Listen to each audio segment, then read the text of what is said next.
আজ আমরা বানাবো মাছের মাথা দিয়ে পাঁচমিশাল ডাল। তার জন্য নিতে হবে 1 কাপ ডাল।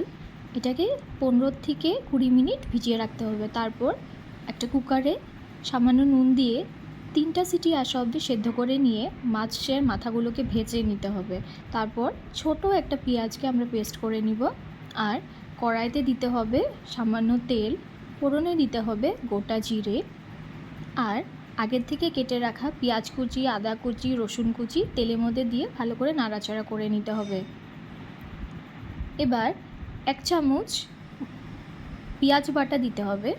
এগুলোকে ভালো করে নাড়াচাড়া করে কিছুক্ষণ ভেজে নিতে হবে। মাঝে মাঝে আমরা একটু জলও দিয়ে দিব যাতে মশলাটা পোড়া না লাগে।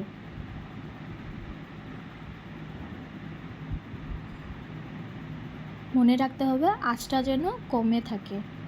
এবার একে একে দিয়ে দিব নুন আর হলুদের গুঁড়ো, তারপর দিব জিরের গুঁড়ো।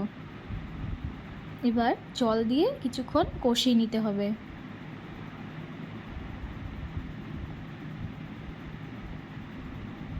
এবার আগের থেকে ভেজে রাখা মাছের মাথাগুলো দিয়ে আমি এখানে একটা মাছ দিচ্ছি।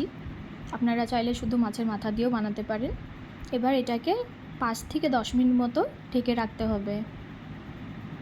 ঢাকার পর মশলাগুলোকে ভালো করে নাড়াচাড়া করে মাছের পিসটাকে ছোট ছোট করে ভেঙে দিতে হবে।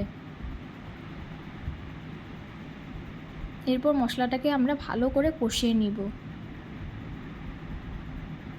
মশলাটা কষানো হয়ে গেলে দিয়ে দিচ্ছি রেড চিলি পাউডার আর সামান্য মিষ্টি। আবারও এটাকে ভালো করে ভেজে নিতে হবে। ভাজা হয়ে গেলেই দিয়ে দিতে হবে আগের থেকে সেদ্ধ করে রাখা ডাল। ডালটাকে দিয়ে ভালো করে নাড়িয়ে চাড়িয়ে নিতে হবে।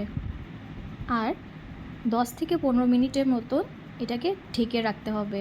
ব্যাস, ঢাকা খুললেই আমাদের মাছের মাথা দিয়ে ডাল একদম রেডি। নামানোর আগে দিয়ে দিন কিছু গরম মশলার গুঁড়ো।